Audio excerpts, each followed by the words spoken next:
எல்லாருக்கும் வணக்கங்க. Welcome to digital Bharathi. So இந்த யூடியூப் வீடியோ பார்த்து நிறைய வீடியோஸ் பார்த்து இந்த டிஎன்பிஎஸ்சி எக்ஸாமில் பாஸ் பண்ண முடியுமா, பாஸ் பண்ணவங்க இருக்கிறாங்க, ரொம்ப கம்மியான பேர் இருக்கிறாங்க. இந்த வீடியோ பார்க்குறதுனால படிக்காமவே நம்மளால் பாஸ் பண்ண முடியுமா அப்படின்னா கண்டிப்பாக முடியவே முடியாது. நம்மளுடைய சமூகம் ஒரு பார்க்கும் சமூகமாக மாறி வருகிறது, படிக்கும் சமூகமாக இருப்பதை விட. அதுவும் இந்த எக்ஸாம் ப்ரிப்பேர் பண்ணுறவங்க இந்த யூடியூப் வீடியோ பார்த்தே பாஸ் பண்ணிடலாம் அப்படின்ட்டு தப்பான ஒரு நினப்பில் இருக்கிறீங்க. அப்படிலாம் கிடையவே கிடையாது. ஒரு காணொளி மூலியமாக நமக்கு சீக்கிரமாக நம்மளுடைய அறிவு அப்படின்றது விழிச்சிக்குது. ஆனால் அந்த விழிச்சிக்கிட்ட அறிவை வச்சு நம்ம ஏதாவது எஃபெக்டிவாக பண்ணுறோமா அப்படின்னா பண்ணுறதே கிடையவே கிடையாது.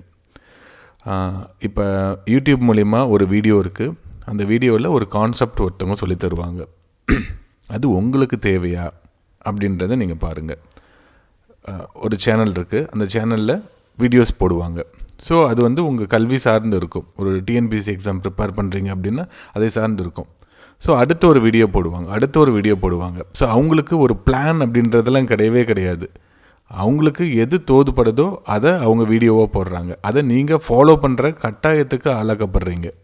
உங்களுக்குன்னு ஒரு ஸ்டடி பிளான் இருக்கணும்.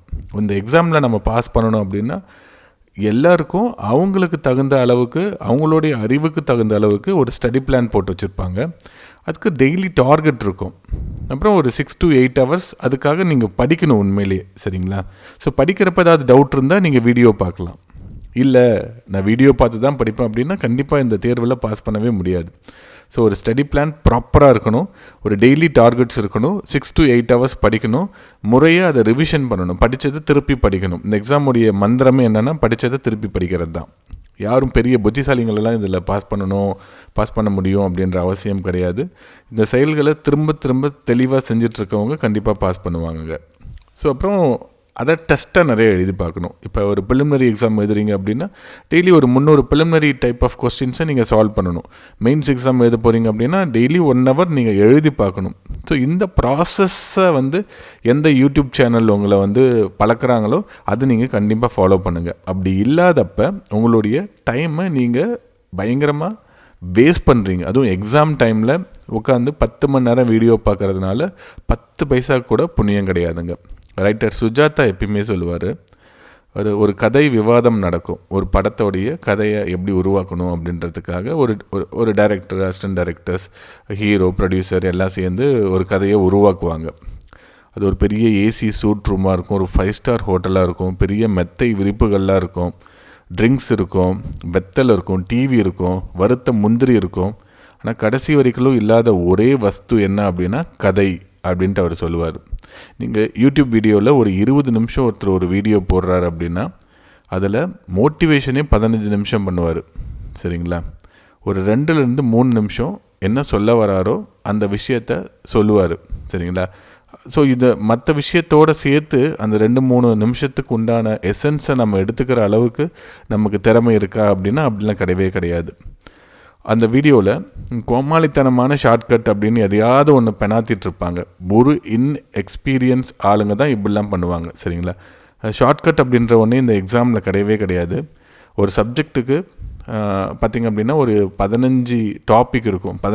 ஒரு டாப்பிக்கு ஒரு 10 ஷார்ட்கட்டை நீங்கள் ஞாபகம் வச்சுக்கிறதுக்கு ஒரு ஷார்ட்கட் ஸோ அப்படின்லாம் எதுவுமே கிடையாது. ஒரே ஷார்ட்கட் என்ன அப்படின்னா படித்ததை திரும்ப படிக்கிறது மட்டும்தான் இந்த எக்ஸாமில் பாஸ் பண்ணுவதற்கான ஒரே ஒரு ஷார்ட்கட். அது இல்லாமல் இவங்க சொல்லித்தர எல்லா ஷார்ட்கட்டும் வேஸ்ட் அவ்வளோதான். சரிங்களா?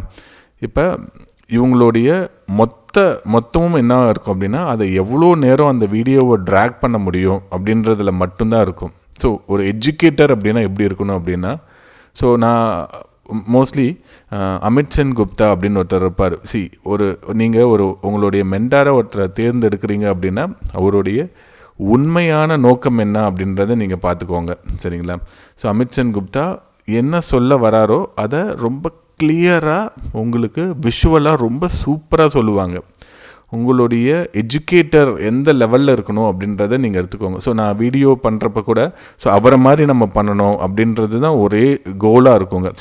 பக்கத்துலேயே வர முடியாது, 0.1% கூட நம்மளால் வர முடியாது. இருந்தாலும் அதற்காக நம்ம ஒரு முயற்சி பண்ணுறோம், அவ்வளோதாங்க. ஸோ உங்களுடைய பார்க்கக்கூடிய ஒரு செகண்டை ஒரு நிமிஷத்தை கூட வேஸ்ட் பண்ணாத ஒரு எஜுகேட்டராக நீங்கள் தேர்ந்தெடுத்து நீங்கள் பாருங்கள். ரொம்ப நேரம் பார்க்குறதுனால பாஸ் பண்ணிவிடுவோம் அப்படின்ற நினப்பு கண்டிப்பாக அறவே கூடாது. ஒரு டாபிக் படிக்கிறீங்க, அதில் ஒரு விஷயம் தெரியல அப்படின்னா அதை சார்ந்து நீங்கள் படித்து பாருங்கள். படித்ததும் புரியல அப்படின்னா ஒரு வீடியோ பாருங்கள். இப்போ ஜுடிஷியல் ஆக்டிவிசம் பற்றி உங்களுக்கு இருக்குது, அதுக்கு தமிழில் சரியாக விளக்கம் இல்லை அப்படின்னா இங்கிலீஷில் பாருங்கள். இங்கிலீஷ்லேயும் உங்களுக்கு புரியல அப்படின்னா ஒரு வீடியோ பாருங்கள். அப்போ ஒரு நீங்கள் வந்து என்ன ஆகிடும், அந்த ப்ராசஸ் அப்படின்றது கம்ப்ளீட் ஆகிடும். அதோட முடிச்சுட்டு வெளியே வந்துடலாம். பொதுவாக அந்த யூடியூப் எல்லாம் என்ன பண்ணுறாங்க அப்படின்னா, ஒரு வீடியோ வரும், ஒரு தேடி நீங்கள் போவீங்க, அதுக்கு அடுத்து அது சஜஷனில் இன்னொரு வீடியோ வரும், அதை நீங்கள் பார்க்குறப்ப அடுத்த சஜஷனில் ஒரு வீடியோ வரும். ஸோ இது வந்து ஒரு என்லெஸ் லூப்பாக இருக்கும், ஒரு இன்ஃபைனட் லூப்பாக இருக்கும். இந்த இன்ஃபைனட் லூப்பில் நம்ம மாட்டிக்கிட்டோம் அப்படின்னா உங்களுடைய 8 மணி நேரம் படிப்பு அப்படின்றது தவறி போய் ஒரு 8 நிமிஷம் படிப்பாக மாறிடும். மீதி இருக்கக்கூடிய 7 மணி நேரமும் ஃபுல் அண்ட் ஃபுல் நீங்கள் இந்த வீடியோ மட்டும்தான் பார்த்துட்ருப்பீங்க. அதனால் இறுதியாக பயன் ஏதாவது இருக்குமா அப்படின்னா சுத்தமாக ஒரு பயனுமே இருக்காதுங்க. ஸோ என்னென்னா ரொம்ப எஃபெக்டிவாக பாருங்கள். பொதுவாகவே ஒரு டீச்சர் எப்படி இருக்கணும் அப்படின்னா அவங்களுடைய ஆடியன்ஸ், சரிங்களா, அவங்களுடைய ஸ்டூடெண்ட்ஸை மதிக்கணும். ரொம்ப ஒருமையில் பேசக்கூடாது. நீங்கள் ஒரு டிஎன்பிஎஸ்சி எக்ஸாம் படிச்சுட்ருக்கீங்க அப்படின்னா உங்களை வந்து என்ன பண்ணுவாங்க அப்படின்னா நீ வா போ அப்படின்லாம் சொல்லிட்டு இருப்பாங்க. ஸோ என்னென்னா ஒரு மரியாதை இருக்கணும். ஸோ உங்களை தேடி அவங்க வராங்க அப்படின்னா ஸோ அவங்களுக்கு உண்டான மரியாதை ஸ்கூல் பசங்க மாதிரி ட்ரீட் பண்ணுவாங்க நிறைய பேர், நிறைய யூடியூபர்ஸ். ஸோ என்னென்னா அவங்க எல்லாருமே ஒரு வேலையில் இருக்கக்கூடியவங்க, ப்ரைவேட்டில் இன்ஃபேக்ட் இவங்க கவர்மெண்டில் போகிறத விட அதிகமான சம்பாதியத்தில் இருக்கக்கூடியவங்களாக இருப்பாங்க. இல்லை ரொம்ப கஷ்டப்பட்டுட்டு இந்த படிப்பு தான் நமக்கு ஒரே வழி அப்படின்ட்டு இருப்பாங்க. குரு மரியாதை அதெல்லாம் ஓகே, இருந்தாலும் அந்த மதிக்கக்கூடிய தன்மை அப்படின்றது ரொம்ப முக்கியம். தொடர்ந்து நீடிப்பாங்க. அதே மாதிரி இந்த யூடியூப்பில் கமெண்ட் செக்ஷனில் பார்த்திங்க அப்படின்னா தெய்வமே, தலைவரே, ஸோ இப்படிலாம் போடுவாங்க. ஸோ இந்த அட்ஜெக்டிவ்ஸ் எல்லாமே உடனே மக்கள் யூஸ் பண்ணிடுறாங்க.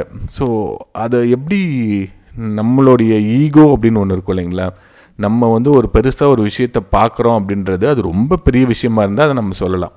ஒன்றுமே இல்லாத உப்பு சப்பு இல்லாத ஒரு விஷயத்துக்கே நீங்கள் இவ்வளோ எக்ஸைட் ஆகுறீங்க அப்படின்னா ஸோ அப்போ உங்களுடைய தேவை எதை நோக்கி போய் கொண்டு இருக்குது அப்படின்னு பாருங்கள், சரிங்களா. ஒரு அற்பமான விஷயத்துக்கு இவ்வளோ ஒரு உணர்ச்சியை நம்ம காட்டணுமா அப்படின்றத பாருங்கள்.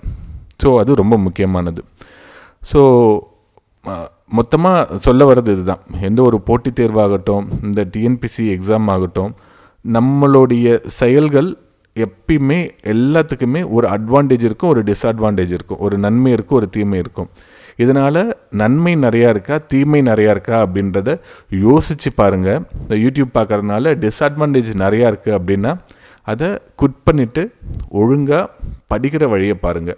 ஸோ ஒரு தெரியாத டாப்பிக்கு இல்லை எனக்கு ஒரு ப்ராசஸை ஃபாலோ பண்ணுற மாதிரியான ஒரு சேனல் இருக்குது அப்படின்னா அதை கட்டாயமாக ஃபாலோ பண்ணுங்கள். அது நேரத்தை சேவ் பண்ணும். ஸோ அது இல்லாமல் உங்களுக்கு ஏதாவது ஒரே ஒரு விஷயத்த ஒரு யூடியூப் சேனலில் புரிய வச்சிருச்சு அப்படிங்கிறதுனால அதை தீவிரமாக ஃபாலோ பண்ணுறது. இப்போ ஒரு டிஎன்பிஎஸ்சி எக்ஸாம் எழுதி முடிச்சுட்டு வெளியே வரப்போ டிவியில் வந்து பேட்டி கேட்பாங்க, எப்படி எக்ஸாம் பண்ணிங்க அப்படின்ட்டு. அவர் சுத்தமாக படித்தே இருக்க மாட்டார், சரிங்களா. ஆனாலும் சும்மா அப்ளிகேஷன் போட்டு இந்த எக்ஸாம் போய் எழுதியிருப்பார். அப்படி எழுதிட்டு வெளியே வரப்போ அவருக்கு தெரிஞ்ச கேள்விகள் ஒரு 10 வந்திருக்கும். உழவர் சந்தை திட்டத்தை யார் அறிமுகப்படுத்தினார் அப்படின்ட்டு ரொம்ப சாதாரண கேள்வியாக இருக்கும்.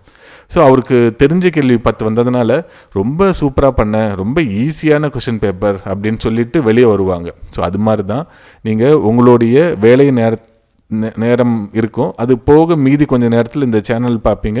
அதில் உங்களுக்கு புரிகிற மாதிரி ஏதோ ஒரு விஷயம் உங்களுக்கு சொல்லி தந்துட்டா அப்படின்னா உங்களுக்கு ஒரு என்லைட்மெண்ட் வந்துடும். ஓகே, நமக்கு எல்லாமே தெரிஞ்சிருச்சு, நம்ம இந்த டிஎன்பிஎஸ்சி எக்ஸாமில் நம்ம பாஸ் பண்ணிவிடுவோம் அப்படின்ற ஒரு பொய்மையை உங்களுக்கு வந்து புகுத்திக்கிட்டே இருப்பாங்க, சரிங்களா. ஆனால் அதெல்லாம் வந்து இந்த எக்ஸாமுடைய தேர்ச்சிக்கு கண்டிப்பாக உதவவே உதவாது. கரெக்டான உண்மையை நோக்கி பயணம் செய்யுங்க, படிக்கிற நேரத்தை அதிகம் பண்ணிக்கோங்க. அது மட்டும்தான் இந்த தேர்வில் உங்களை பாஸ் பண்ண வைக்கும்.